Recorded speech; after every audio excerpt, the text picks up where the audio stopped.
Counting down in 5, 4, 3, 2, and 1.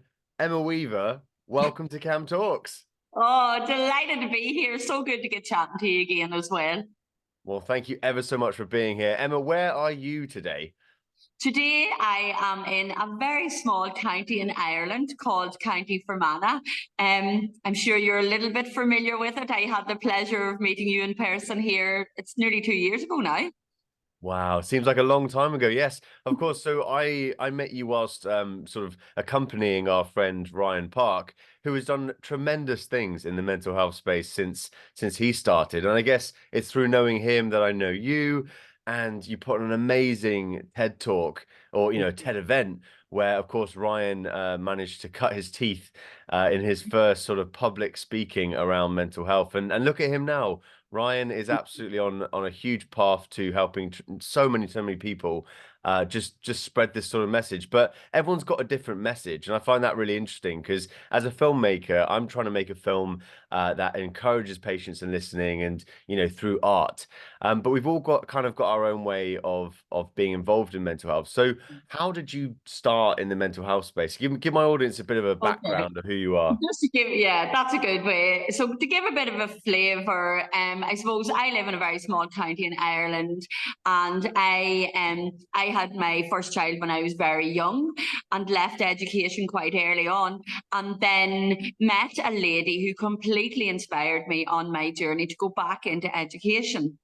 Now, sometimes it's not about not knowing what you want to do, it's about knowing what you don't want to do. So I knew what I didn't want to do, but at that lovely tender age, I didn't know what it was that I wanted to be or who even I was. So I went back to college and done social work. And one of my placements was in a mental health day support facility. And whenever I walked in, I was about 19, 20 at the time. And I remember whenever I walked into that room, having the realization that I knew people. I knew people in the room, and yet did not realize or know that they had mental health challenges or issues, or were availing of this extra support within their communities that allowed them to live, their lives, in terms of, like, they were like people's aunties, people's mothers, uncles, dads, cousins, friends, and it was in that moment, honest to goodness, and I realized that everybody is impacted by mental health, whether it's a challenge, an issue, whether you have a mental health illness, whatever it is. And relevant, timely support within an environment that you feel safe in can absolutely be the deal breaker. Even like that is 20, I'll give away my age now, that's like 24 years ago. And it was in that realization. And then throughout the year, so obviously I went in as a placement, and then I got a job, and then I worked my way up and ended up managing the mental health services across the Western Trust here in Ireland, and really being able to form new policies, new way forward, working with the government to set in, different ways to support people with their mental health issues and bring new services and thoughts into the world, because one size doesn't fit all, and I'm a big advocate of that. And it was in the realization that everybody knows somebody or has been impacted, and it's about the right support for people and meeting them where they're at, as opposed to putting people into a box and assuming that the one size fits all, because it doesn't. So I managed mental health services for all of those years, and then I left. I left 4 years ago and formed my own organisation, which is Mental Wealth International, and that is more where I go into workplaces, gyms, charities, you name it, and deliver like mental health first aid training and workshops and all those things to make sure that people if you're struggling with your mental health, that you get the support when you need it in the moment, instead of having to wait so long. So, and I know, as you know, I've done TED Talks on it, I've wrote books on it, and really trying to meet people where they're at, and work it from there. It's fascinating. I've probably spent about 3, 4 years really investigating this space, but you've been in this space for best part of quarter of a century. I know. See when you put it like that, but yeah, and that's where all the learning has came from. What works, what doesn't work, in my opinion, what I've seen not working. Sometimes it's about asking people Mm. what they need. Do you need a listen ear? Do you need to talk? Do you need a hug? Do you need structure put in place? Instead of thinking that we have all the answers all of the time, because we don't always. Everyone is incredibly different, and I find this really fascinating because, along the journey of making this film, I have learned so much about mental health, and I also find that those people who have not been affected by it may not see there even being an issue, and that can kind of like kind of stump me a little bit because they talk about it as if like, oh, it's just maybe a minority of people. I mean, what is the reality about, I guess the statistics, or like, what have you found over the years? What is that thing that wakes people up to realizing that, it's not just your physical health that you have to take care of, but there is a mental health crisis on our hands? And there genuinely is. And again, I believe we need to reframe our thinking around this. Like the statistics is 1 in 4. I'd imagine it's maybe 1 in 3. There's definitely still a huge stigma attached to it. And I would quite often be asked, and like you rightly said, I've been in this space for 25 years. And people say, oh, it's definitely got better. The stigma's been reduced. I'm not convinced. I do believe we're talking about it a lot more. I'm not sure we're doing much more about it because it's at an all-time high for different reasons, because the world has changed for me first started. And I mean, there were no smartphones, believe it or not. I don't even think there was internet in those days, or maybe it was just coming about at that time. So our access to information, good and bad, wasn't so readily available. And we definitely have came away from the simple things in life that I truly believe, like our 5 ways to well-being, as to how we should be looking after ourselves. And and we spoke about this. Construction would be one of the biggest organisations that I and my organisation works in. And here in Ireland, 2 construction workers a day in the UK and Ireland kill themselves. I mean, that's how big of an issue we are talking here. And there's huge research around it, brilliant research around it, and to talk about the different issues and that there. And it's even how we're building our resilience, what we're doing about these things. And again, it comes down, and I believe, to that timely, in the moment support, that you're able to reach out or get support when you need it. I'm guessing that male-dominated industries like construction aren't so, I guess, open to talking about their feelings. And I mean, you would quite often find me, I'm not even joking, stand on a building site with maybe 200 men saying, we need to get talking about this. What is going on? Again, asking the questions.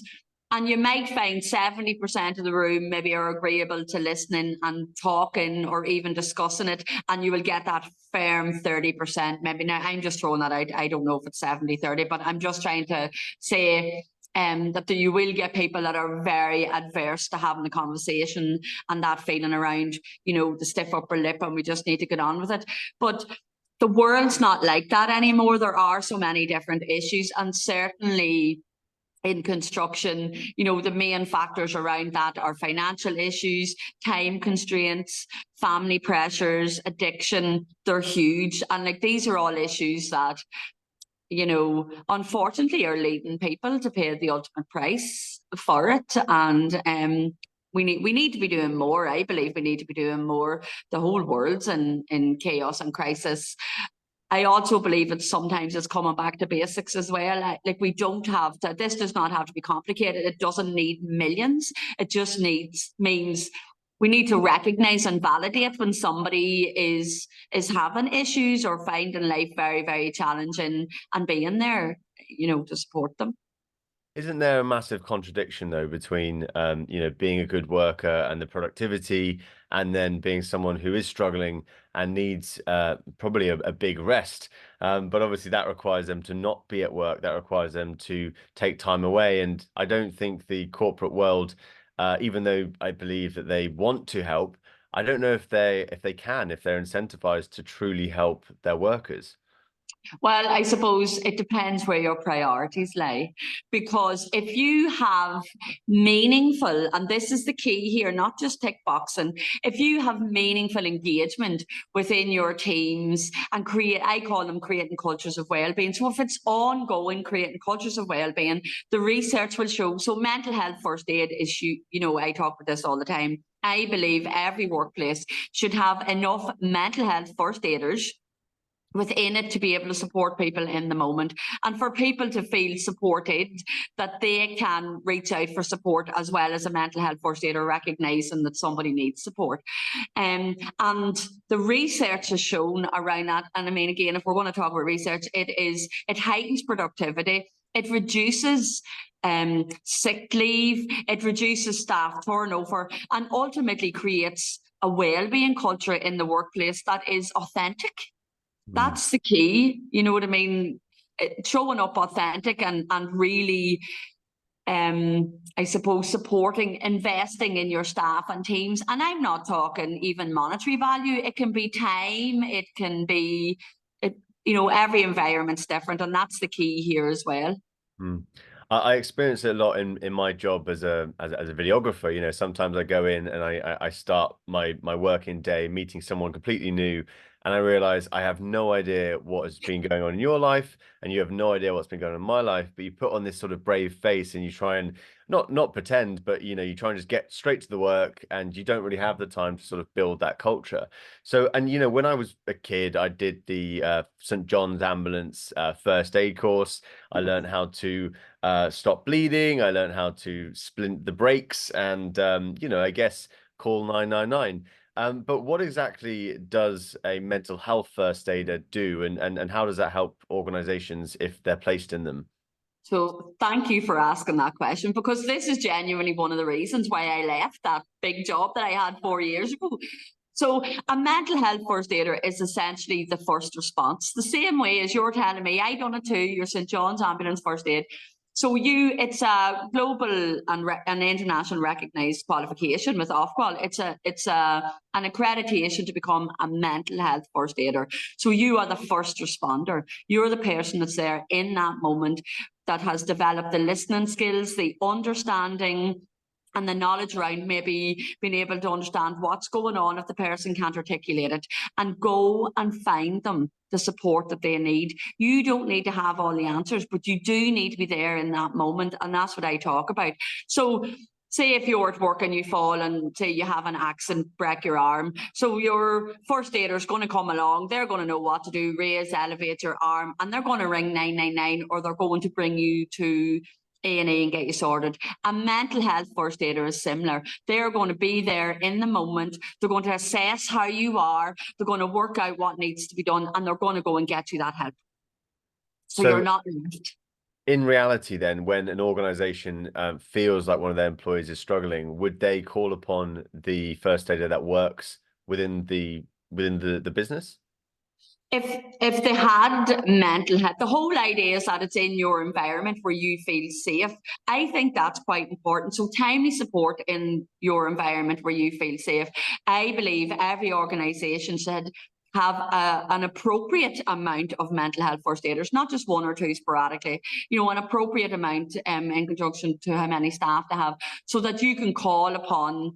So whether you're a manager, or a team leader, or a colleague, and you recognise one of your, associates aren't at themselves, or something's going on, it's either about supporting them to contact the mental health first aider and get help, or you mention it to the mental health first aider, or indeed mental health first aiders are trained to recognise it as well. So they might reach out to you, because sometimes when you're not feeling at yourself, or life is very hard, the last thing you're going to do is reach out and ask for help.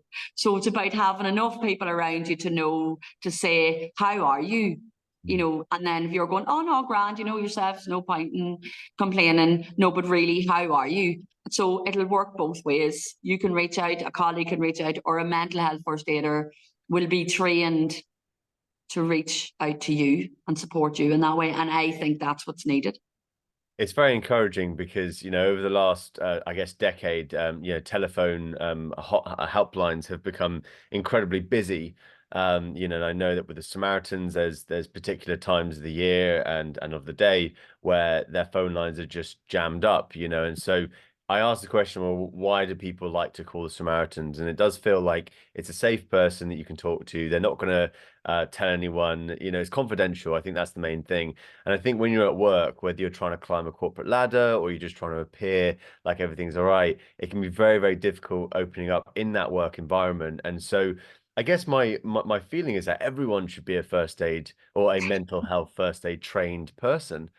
Even for your family and your friends, you know, the wider circles, like anybody in the community. You know, we talk about hairdressers and beauticians and bar staff. You know, what I definitely have noticed over the years, you know, people are afraid of the conversation, and rightly so. If they don't understand it, or they don't feel equipped, or they wouldn't know where to signpost you or send you to, I think that's missing. There is that little gap where people are like, you know, if I ask them, how are you? And they come back and say, do you know what? I'm not great. And, you know, things are not going well.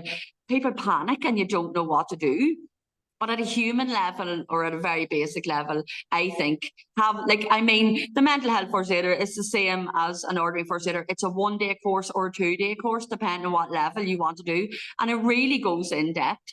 And I mean, I know in my teams when I delivered, all of my team have at the very least 15 years working in mental health services, as well as being trained to offer the training for mental health first aid. So you're getting all their experience and their wisdom. So it's really credible people that are delivering the training. It's not someone that has went and done a 3 day course to learn how to do the training. These people have worked in mental health for decades and then have done the training for one step forward. Really, it's a bit of a movement, really recognising that if we were able to implement this throughout all of communities, all of workplaces, I think it'd make a difference. People would feel safer and better equipped to have the conversations. And as you know yourself, it's not all about talking. Sometimes it's about going for those walks, going to the gyms, listening to the right podcast, watching the, you know, it takes everything. It takes everything. So if you had someone and you were having a conversation and they were able to say, look, I was listening to this podcast and they really talked about this and it really hit home to me, go and grab yourself a pen and a piece of paper, let's chat about it. You know, it can be all things. It takes everything to get you out of something or to know where to get the right support. And sometimes people just need people. Sometimes we just need people. And see, and I was thinking about this before we jumped on the call, and it does take everything. So it takes you being creative and seeing it through a different lens. Like I couldn't do what you do, and you probably couldn't do what I do, but we're both achieving the same outcome, bringing about conversations around mental health and seeing there's all different ways of supporting each other through this, through how we view it. Yeah, no, absolutely. I'm really glad as well you mentioned about, you know, I mean, it is a holistic approach, and sometimes, you know, it isn't necessarily having people around you all the time, but you got to go and do the work. You know, you got to go to the gym or you got to go for a run or whatever it is that you think is dragging you down. I guess the question is, what is dragging people down? What are the sort of common signs and symptoms? What should we be watching out for within people, you know, our family, our work friends, whoever they are? What is sort of the most obvious sort of telltale signs that someone just needs someone to say, I guess, how are you? Are you okay?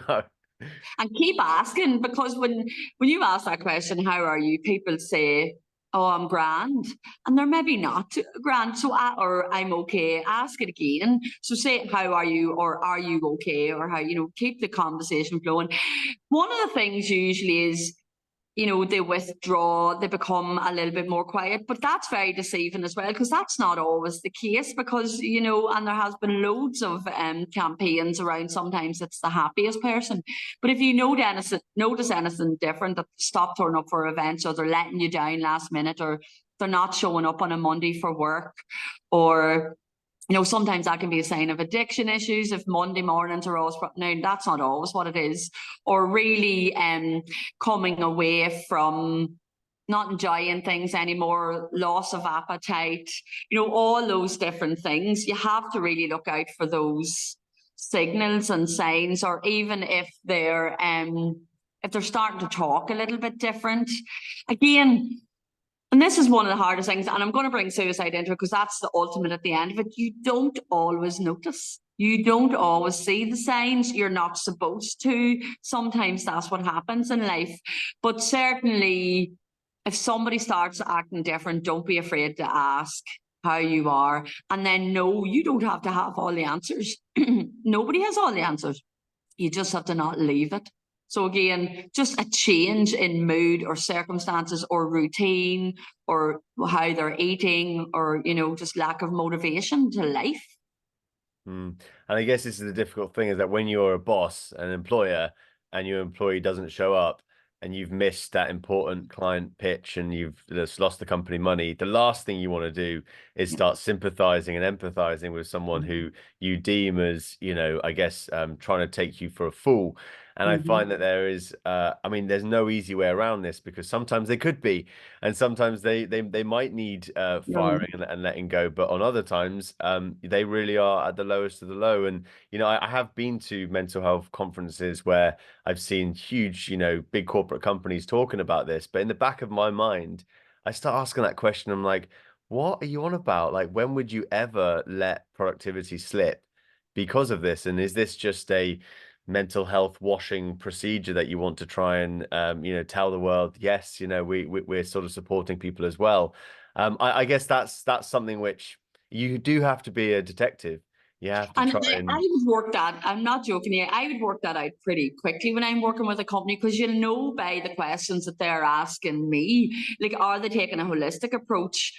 Are they, are they really trying to understand who their teams are, what their needs are? Because, when I'm standing on a building site with a health and safety officer and we're talking about mental health, so I'll deliver a workshop and then probably mental health first aid. And then you're thinking, well, the fact that they're invested in both, so they're raising awareness and then also saying, we are equipping our teams here with mental health first aiders. This is who they are. There's 20 of them on this. But, you kind of know by the questions that the people are asking, and really asking their own teams as well, and understanding the cultures and breaking down those barriers and allowing space for people. And it works bottom up and then top down as well. It needs to filter the whole way through organizations, communities, companies, whoever they are. It needs to filter right through. But when you have the right people, and not just rocking up on World Mental Health Day deciding this is what we're going to do, have coffee and buns and a chat. It's all year long, ongoing, part of team meetings. We have an online thing and they're called Toolbox Talks, but that's just the way it is. And the idea is that if you're having a team meeting, for at least 5 minutes of that team meeting, mental health and wellbeing's on the agenda all the time, every month at the meetings, and it's always being spoke about. And the big message as well, and I suppose this is what happens to some workplaces, talking about mental health does not create more mental health issues. Talking about suicide does not make somebody suicidal. You either are or you are not, but certainly creating that culture and leaving things open can sometimes reduce the impact of it. I remember talking to a gentleman about 2 years ago, and he was saying his workplace invested on a telephone line, just as you said. And the fact that they had invested in something was enough to make some, not all, some of the teams feel valued enough. The productivity went up and they felt valued within the workplace. People want to feel valued, seen, heard, validated if they have an issue, so having things in place, making sure it's person-centered, can equally be as effective as other things as well. And the traditional remedies for, I guess, mental health has always been therapy. And you go and explain to someone what happened in your childhood and how you got to this position here. I find a more recent approach, which I think you have inspired many people with, is that kind of one-to-one coaching, and is that sort of being there for people to not just help them look back, but help them look forward and sort of plot out the next few days, weeks, months, years. How important is sort of planning when it comes to sort of trying to get someone out of their sort of mental health depression? Well, I believe people need hope and purpose in life. Now, looking back works if there's been trauma, to learn the lessons from it, to understand why you do the things you do and maybe why you think the way you do. But ultimately, to move forward in life is the game changer, and to give people hope and purpose, because we all need that. Everybody needs something to be striving for. We're human beings, we're goal striving people, whether that goal is to do 10,000 steps a day, whether it's to go to the gym, whether it's to learn to drive, whether it's to do well at work, whatever you set yourself. It's really important to have something. And again, that comes into the coaching and mentoring space. But I also believe this theory and culture around, because what I seen didn't work, and I know didn't work, you became unwell, somebody noticed or you noticed, and you went to the GP, who then referred to the community mental health team, who got you a key worker. You might have ended up sitting in front of me as the manager of the services, and that may have taken 2 years. But taking a little bit of responsibility, and it can be hard when you're not feeling well, but understanding we get to choose as well. So maybe going down the route of kinesiology or yoga, or finding a coach or a mentor, or joining a walking group, as well as those traditional approaches that people talk about. Therapy definitely works. I've referred many people for it. It's not the only way. It's not the only way. And going forward, we can find other solutions. And being around the right people is key. We need to be intentional who we're having conversations with, who is in our inner circle, if you like. Are they good for us? Are the conversations good? Are they encouraging you to get out? You know, like the 5 ways to well-being is connect, give, learn. You know, it's all of those things, the physical exercise as it as well. And I believe at a very, very basic level, so the Public Health Agency put together the 5 ways of wellbeing, and I've always been an advocate for it throughout all of the years.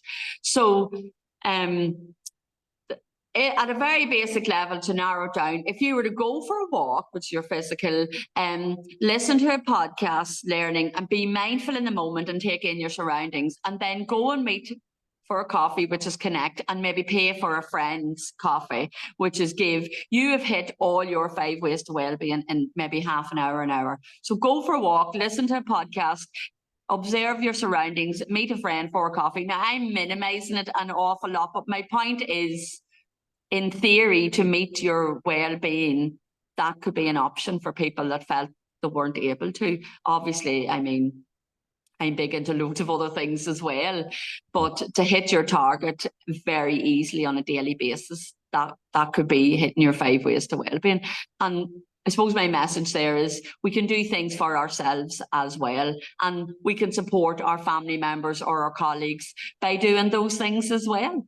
It doesn't all have to be waiting lists and, you know, waiting to see what somebody suggests or the professional approach. There are ways and means within our networks, if we are intentional who we surround ourselves with, that can equally have a positive impact on our mental health and well-being. Kind of like the 5 a day, you know, the food thing. I mean, there's obviously there's a lot of there's a lot of steps to sort of getting out of what could be a really terrible place for you. I guess one of the things that I've experienced personally is you know, if I've been feeling really sort of sad or lonely or like, you know, hopeless, a lot of it comes down to the fact I haven't slept well in a long time. And so you kind of like have this fatigue about you, and you kind of start to get a little bit delirious, and then, you know, your work starts to suffer, everything starts to suffer. And sometimes all you really need is a good night's sleep. But of course, when you're in that sort of mindset, you can't even sleep, you know, because you're being just absolutely overrun with all these emotions and these thoughts, and it'll be 4 in the morning and you're suddenly waking up thinking everything's falling apart. And I guess this is the thing. So when it comes to hope, what is you know, what is the best way to think about hope? Because, you know, we're not in you know, war-torn countries, thankfully. You know, in the United Kingdom, we're in a safe place. You know, how do we sort of try and get that perspective when we think the world is sort of crumbling around us?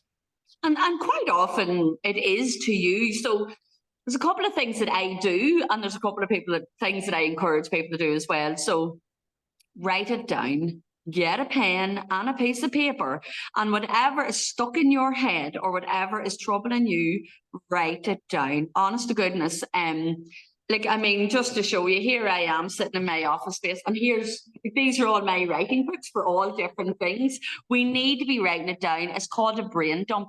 You physically get it out of your head and onto a piece of paper. Whether you look at it the next day or not, that's entirely up to you. But get it out of your head, because one of the most important things, and I mean, there's loads of studies around this as well, your brain lies to you as well. Your brain wants to keep you in comfort, in the familiar. And if the familiar is anxiety or stress, your brain's going to keep you there. It can tell you lies. We have the ability to challenge our thoughts. Write them down. Write them down, get them out of your head and onto a piece of paper. And the hope comes with setting goals. The hope comes with having somewhere to go, having people to meet up with, being intentional in what we do. It's hard work. It is not easy. And it takes every day to get up and do it, regardless what situation that you are in life, because tragedy hits us all. We are all challenged. And this is why I talk about mental wealth, because the idea around mental wealth is a lot of people attribute wealth to monetary value, think it's to do with money. I believe true wealth comes from your physical, your mental, your emotion, your spiritual well-being. So when I developed the concept of mental wealth, the idea is that we had a mental well-being vault. So we deposited what we do on a daily or consistent basis that maintains our well-being. So whether that's going for a run, whether that's writing down your goals, writing a mantra, do gratitude, breath work, walks, whatever it is that you're doing on a consistent basis to look after your well-being. It's the compound effect in the vault. You're building a vault of your well-being.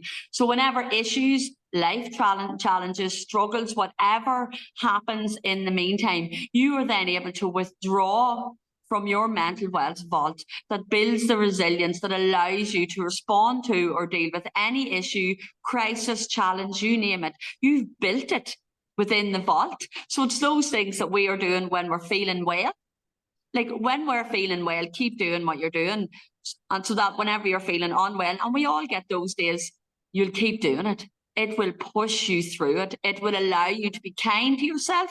It will allow you to find hope and gratitude in whatever it is that's going on. And I understand them words are kind of, they're used a lot. They're very buzzwords, your gratitude and that, but be meaningful in it. Like, what are you really grateful for? You know, really get into it, make it personal to you. Don't get caught up in the fad, but use what works for you. If the gym is what works, if the walks are what works, breath work, cold sea dips, everything, whatever it is, do it consistently. So you're showing up for yourself and building that vault of tools and wellness and resilience that allows then when you know things come your way, you've got that.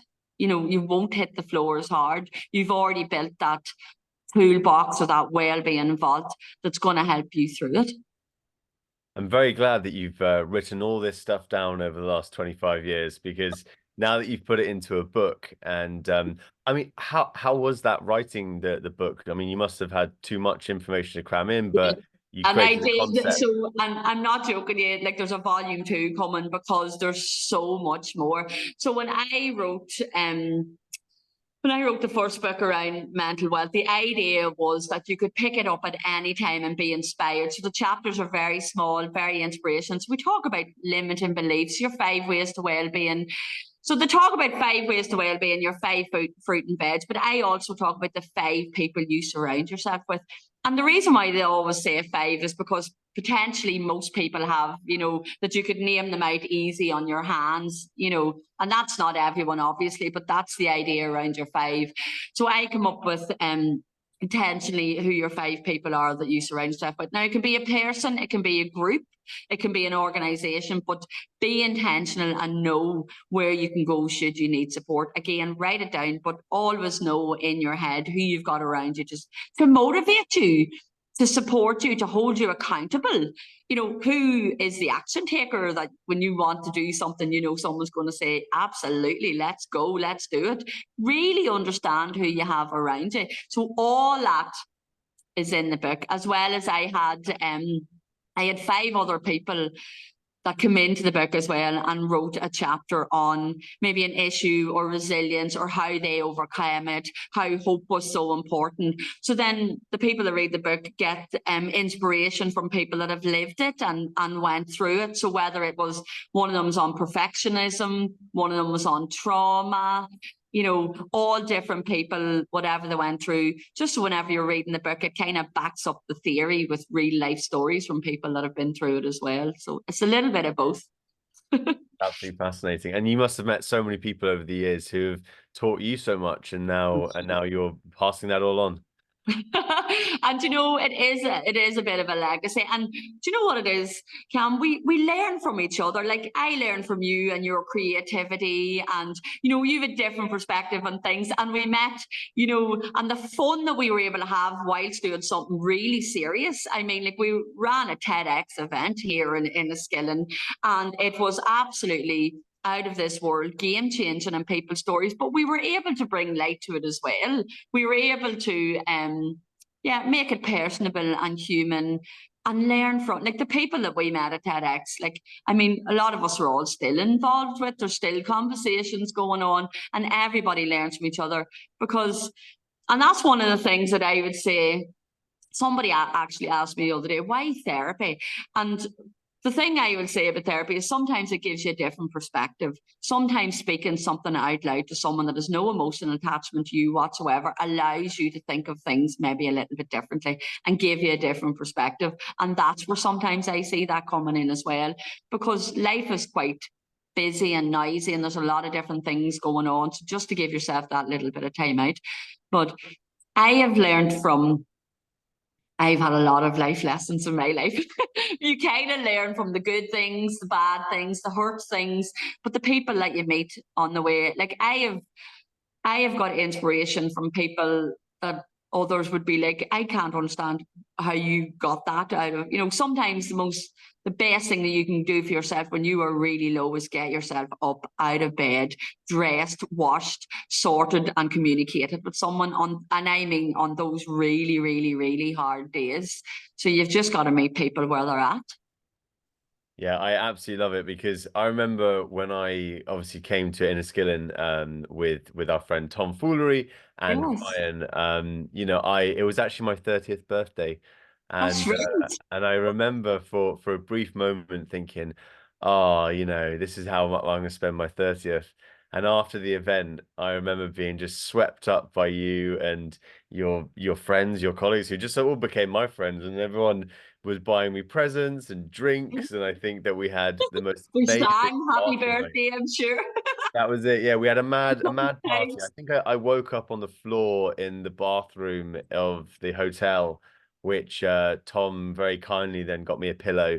You know, but I remember thinking, you know, that I've never had so much fun with people that I've just met, and I do believe there is this there's an enthusiasm towards people, which I think if you work in the mental health space, you automatically know that that's the first step to sort of being able to help people. And I guess this is why sometimes I feel in big companies it's difficult for people who are not used to being and I don't want to be like gender specific, but mothering. It feels very mothering. It feels like someone's trying to take care of you rather than, you know, being all sort of masculine and just sort of hide your problems and stuff like that. So I think that night that I had an amazing time and I woke up in the morning thinking, God, did I just that was my 30th and I actually had the best night ever, which is strange because I was in a different country with people I didn't know, and I just thought, you know what, this is what being in the mental health space is about. And you know, for the very little time that I've experienced people like yourself, I just find that you are so necessary, you know, at times like this to just pass on that excitement and that sort of hope, you know, towards helping people. Because I know personally, you know, losing people I love to suicide, that it's you know, something you can't get back again. You know, you can't suddenly say, oh, okay, maybe I, you know, next time I'll be nice to him in the morning, I'll take him for a coffee. It's like, no, when it's done, Yeah. and you now have to It's live so with that. hard. And unfortunately, you know, I've lost three close friends to suicide, and after the first one, I thought, okay, I'll try and be a bit better. And after the second one, I thought, okay, you know, maybe I'll try and be a bit better. And after the third one, it was just like, what are you doing, Cam? Like you even saw the signs, but you were busy, and because you were busy, you're so caught up in it. That's, gosh, you're being very hard on yourself there, Cam, because I mean, and it is controversial. There is always signs, but you're not always meant to see them. Sometimes people genuinely are that determined. Now, I know the general consensus, and I have met that as well. You know, that it's a cry for help, or people, you know, that if the proper resources were put in there. But it's like I said, it takes everything. It takes a joint up approach. It takes friends. It takes services. It takes accountability. It takes choice. It takes family. It takes everything, you know, to really support people. It takes podcasts, books, TED Talks, you name it, you know, kinesiology, you know, all those different things to help people to maintain their well-being. So, I mean, just always being open and being your genuine, authentic self. And I'm sure people know that they can reach out to you if they want to. You know, it's a two-way process is enough. Mm. Well, of course, you know, I don't blame myself in the slightest. You know, I don't think you can, but I also don't care about everyone. You know, I don't care about everyone in the same way. You know, sometimes I do meet people who I think, oh God, you need some help, but I can't be the person to do that. And Yeah. so then when I do think about those five friends of mine, and you know that they're the people that I have to sort of maintain Yeah. communication with and make sure they're okay. But it's tough, you know, it's tough. And sometimes you don't know what's going on in their life. You don't know what's hurting them. You don't know, you know, even what's, yeah, what's happening. And so I like having these conversations. It really, really helps. The thing I feel the most is that when I meet people who have lost somebody in their family, you know, family members particularly, it's like a wound that will never heal. And maybe it's because of being, I mean, you know, having friends, yes, it's really, really tough. But when you do meet a father or a mother or a brother or sister who's lost someone in their family, and I'm referring mainly to my experience with suicide of bereavement, which is a group, a sort of a help group for people that have been bereaved by suicide, and I've heard the stories of family members talking about, you know, someone in their family that took their own life. And you know, I've almost thought, oh God, well, I feel kind of lucky now because my no one in my family has got to that point. But I can imagine that losing a family member can be just the most traumatic experience. And maybe, you know, I mean, maybe, you know, it's only after losing someone that you find the answer that you were looking the whole time, which is that it's not all about you, you know, and it is about taking care of the people around you. And it really is about, you know, I know I talked about knowing your five, but being part of someone's five is equally as important. So someone knowing that you are there for them as well. I mean, we cannot be all things to all people. It's absolutely impossible. And we do have our own lives to live as well. But the legacy that's left behind when there's been a suicide within the family, like, I mean, it's absolutely huge. And that's why thinking of different ways that people, again, meeting people where they're at, where it resonates in whatever way that it's going to hit home. It's so, so, so important. And having the conversations and not being fearful to ask people, you know, how are you? And like, even whenever you do the suicide training, which is different to mental health first aid, you know, you do the suicide training, they tell you, ask the question straight out. Don't be afraid of the question, but equally know where to go for help. You know, it can't all be on, you know, on you. Mm. It's interesting because I interview a lot of people, or I used to a lot more, you know, in sort of the videography world, and we always say, you know, ask what and how questions. And so I think that, you know, you just told me about the five sort of areas of mental health, and it makes me now think maybe I can get a little bit more investigate. I can investigate a bit more thoroughly into each of those five areas, you know. You know, how, you know, how is your physical fitness? You know, like I don't know, like, you know, how's your Like, diet? you have the absolute privilege. And what I'm enjoying of this, I actually have met recently two gentlemen that are photographers. And they are now in the kind of mental health and well-being space because you see people's vulnerabilities different through a lens. And you definitely, obviously being a videographer and being out there, and like you put a camera in front of most people and they're vulnerable and they're like, it's nearly like you can see through their eyes into their, you know, so the camera is definitely what I have come to learn, and it's only over the last year, is a very powerful tool in terms of seeing people's vulnerability and maybe getting them to open up. You know, that's how I ended up in LA at a mental health campaign this year. It was a gentleman, Glenn, and he was a videographer initially. He does other things now, and he started this campaign in Perfectly Perfect, and really being able to capture people's essence through the lens, and it's unbelievable. It's powerful stuff. So what you're doing is powerful. Being able to meet people where they're at whilst using the camera is way more significant than people realize.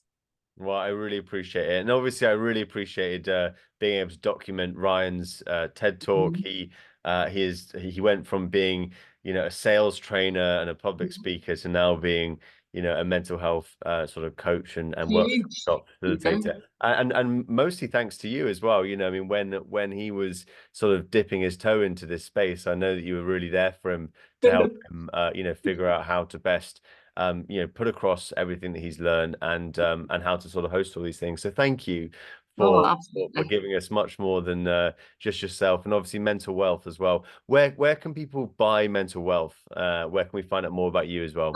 I have a website, so it's Mental Wealth International. I'm on all socials as well as Emma Weaver and Mental Wealth. And my TED Talk, so I've done two. I've done one on IVF and one on mental wealth as well. So you can get them. And the book is like on Amazon and all those Waterstones, all those usual places. And I appreciate you holding the space here today to allow to have a conversation around like really mental health that without fluffing it off, and really talking about what it is and how there's so many different ways if we take the time to support each other and choose it for ourselves. Oh, it's an absolute pleasure. And you know, I hope that we can actually meet up again in person in the future, because the last time I met you, Emma, we had an amazing time. I'm still recovering from my 30th birthday, but it's been a hell of a time. And so thank you very much for joining me today. It's my pleasure.